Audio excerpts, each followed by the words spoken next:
तो बच्चों आज हम बात करेंगे वर्कशीट नंबर 89 के बारे में। सब्जेक्ट आपका मैथ क्लास 9 जो कि आपको 14 फरवरी को प्रोवाइड किया जा रहा है। हम काफ़ी लेट हैं बट जैसे ही टाइम मिल रहा है बना रहे हैं आपके लिए, ठीक है ना। वर्कशीट तो देख लो फटाफट इसके सोल्यूशन। चैप्टर 2 से आइए, ठीक है ना। चैप्टर 2 बहुपद क्लियर है। वर्कशीट 53 54 इसमें रिवाइज की गई है, ठीक है ना, रिवीजन है उसका। तो देखो पहला क्वेश्चन क्या है। पहला क्वेश्चन है निम्न बहुपदों के गुणनखंड ज्ञात कीजिए। दो क्वेश्चन है तो फर्स्ट के दो आंसर देखो, पहले गुणनखंड ज्ञात करना है, ठीक है। देखो तो बच्चों आंसर 1 का फर्स्ट है, देखो y² + 5x + 6 है। तो सबसे पहले हमको ध्यान में रखना है स्टार्टिंग में कोई नंबर नहीं है तो 1 हाइड है और सबसे लास्ट में 6 है, तो यानी 6 है। 1 को 6 से मल्टीप्लाई करेंगे 6 आएगा, यानी 1 को 6 से करेंगे 6 आएगा। तो हमें गुणा करने पर 6 आना चाहिए और बीच में जो नंबर है 5 आना चाहिए, लेकिन लास्ट का निशान देखो, लास्ट में क्या है प्लस, यानी प्लस करने पर 5 आना चाहिए। तो नंबर हमको ऐसा चूज़ करना है। तो हमारा ये हो जाएगा 2 × 3, 2 × 3 = 6 और 2 में 3 जोड़ेंगे तो 2 × 3 = 5 हो जाएगा, ठीक है। ये ध्यान में रखना है। तो सेम प्रोसेस होता है, स्टार्टिंग का नंबर लास्ट का नंबर सेम वैसे लिखते हैं। बीच का जो नंबर होता है इसको हम हटा देते हैं, यहाँ पर वो नंबर यूज़ करते हैं जो हमने सोचा। उसके साथ में अगर यहाँ पर x है तो x लगा देंगे, y है तो y लगा देंगे। तो यहाँ पर y है 5y, तो यहाँ पर 2y और यहाँ पर 3y जुड़ जाएगा, ये नंबर यहाँ पर प्लेस हो जाएगा, ठीक है। तो इस प्रकार से आगे आ जाएगा। अब यहाँ पर दो का कॉम्बिनेशन करते हैं, कॉमन इसमें लेंगे y, तो y से इसमें डिवाइड करेंगे y + y से y कटेगा 2 आएगा।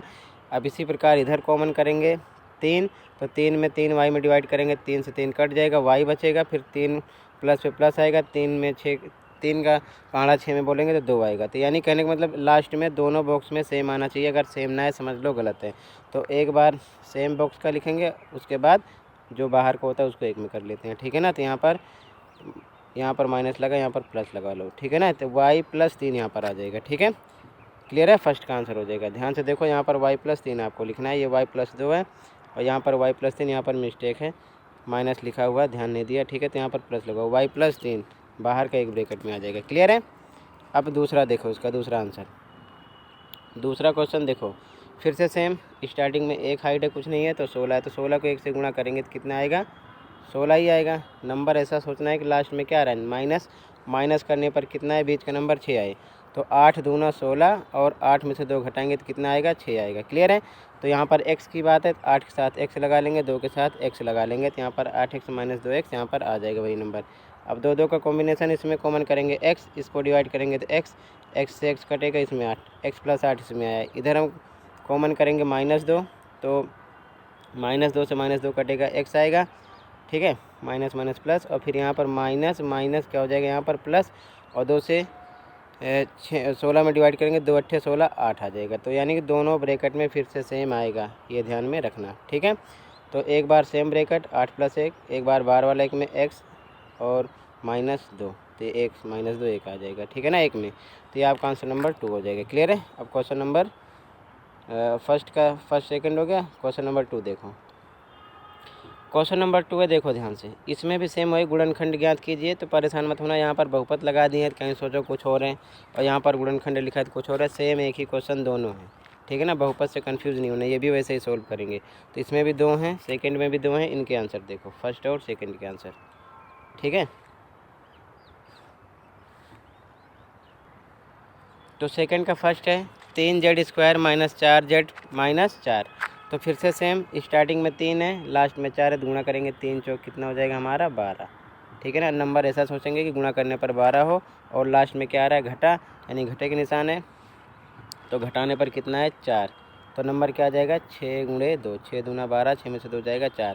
तो यहाँ पर z है तो 6 के साथ z लगा लेंगे, 2 के साथ z लगा लेंगे, तो यहाँ 6z + 2z हो जाएगा, ठीक है, क्लियर है। तो फिर से इसमें 2 का कॉम्बिनेशन, इसमें 3z कॉमन करेंगे, फिर इससे डिवाइड करेंगे तो z आएगा, फिर 3z को 6z में डिवाइड करेंगे तो 2 आएगा, ठीक है ना, क्लियर है, ये 2 है।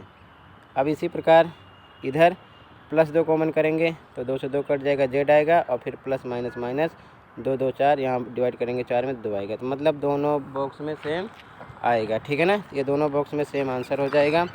अब इसके बाद में क्या करना है, देखो एक बार बाहर वाला z - 2 इसमें लिख लेंगे और इसमें 3z + 2 एक ब्रैकेट में हो जाएगा, ठीक है। तो ये आपका सेकंड का फर्स्ट हो जाएगा। अब देखो अगला सेकंड का सेकंड, इसमें 6 है 5 है, इनका गुणा करेंगे 6 पंचे 30, ठीक है। तो गुणा करने पर 30 और लास्ट में क्या आ रहा है प्लस, तो प्लस करने पर बीच का नंबर कितना है 17 है। तो नंबर हमारा होगा 15 गुणे 2, 15 दूना 30, गुणा करने पर 30 होगा, 15 में 2 जोड़ेंगे तो कितना आ जाएगा 17, ठीक है। तो यहाँ पर पी की बात है तो हम 15 के साथ पी लगा लेंगे और 2 के साथ भी पी लगा लेंगे। तो सेम वही किया गया यहाँ पर, 17 पी की जगह 15 P plus 2 P, starting last का सेम लिखा गया। फिर से 2 का कॉम्बिनेशन, इसमें 3 पी कॉमन करेंगे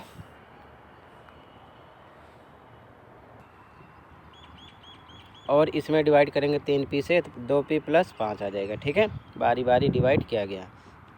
अब ये भी ध्यान रखो, जैसे 6 पी स्क्वायर है, 3 पी से कर रहे हैं तो 6 3 से कटेगा, 3 दूना 6 2 आया, ऊपर पी 2 बार है, नीचे 1 बार है, तो 1 बार कटेगा तो 2 पी आएगा। तो सेम वही 2 पी यहाँ पर आया। सेम ऐसे 15 पी ऊपर रखेंगे, 3 पी नीचे, 15 पी ऊपर रखेंगे, 3 पी नीचे, इसको भी काटेंगे, पी से पी कट जाएगा, 3 5 15 5 आएगा, तो ये आएगा। सेम ऐसे इधर प्लस, अब इन दोनों में कॉमन करेंगे +1, सेम नंबर आएगा। तो दोनों बॉक्स में फिर से सेम आ जाएगा, ठीक है।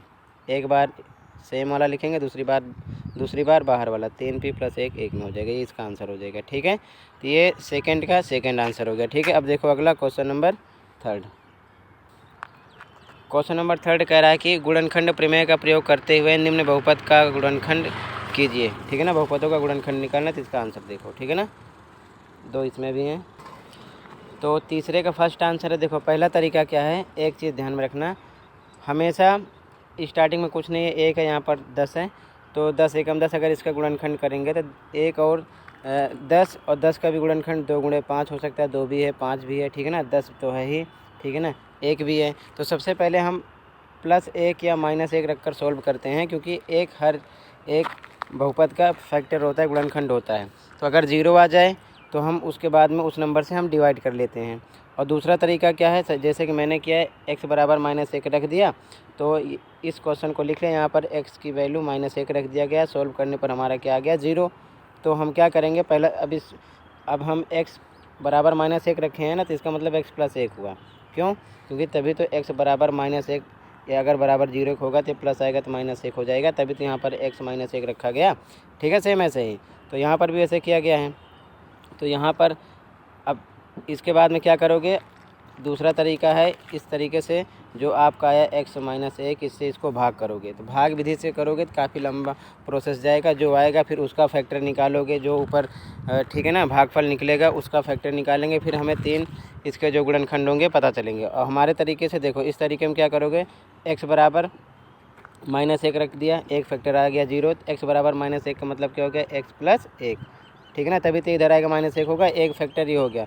दूसरा तरीका क्या है, अभी मैंने बोला 10 था, इसमें लास्ट में देखो ध्यान से 10 था, तो मैंने यहाँ पर आपको बताया कि इसमें 10 है, तो ये एक फैक्टर भी है, 1 भी आता है इसमें, ठीक है ना, 1 भी आता है 10 में, और 2 भी है, 5 भी है, 2 पंचे 10, 1 गुणे 10, ये सब फैक्टर हैं इसके, 2 भी है 5 भी है, ठीक है।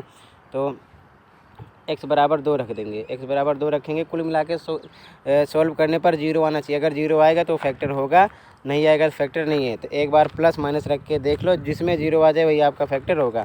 तो x बराबर 2 रखेंगे इस पर, तब भी 0 आएगा, तो यानी x बराबर 2 का मतलब x - 2 हो गया, ठीक है। तभी तो -1 उधर जाएगा, -2 उधर जाएगा, +2 हो जाएगा, तो एक फैक्टर ये हो गया। इसी प्रकार आगे देखो, x बराबर 5 रख दिया, तो x बराबर 5 का मतलब x - 5, तभी तो x बराबर उधर -5 किसका होगा प्लस, तो x बराबर 5 होगा, इसका मतलब ये है। तो एक फैक्टर ये भी हो जाएगा, क्योंकि इसकी वैल्यू रखने पर 5 0 आ रहा है, ठीक है।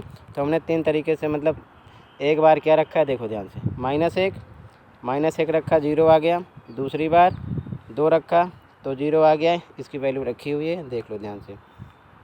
तीसरी बार 5 रखा तो 0 आ गया, तो हम क्या लिखेंगे, अतः -1 का मतलब x + 1 हुआ, और बराबर 2 एक बार रखा तो इसका मतलब x - 2 हुआ, बराबर 5 भी रखा इसका मतलब x - 5 हुआ, ठीक है। ये तीनों क्या हो जाएंगे, बहुपद के गुणनखंड हो जाएंगे, ठीक है।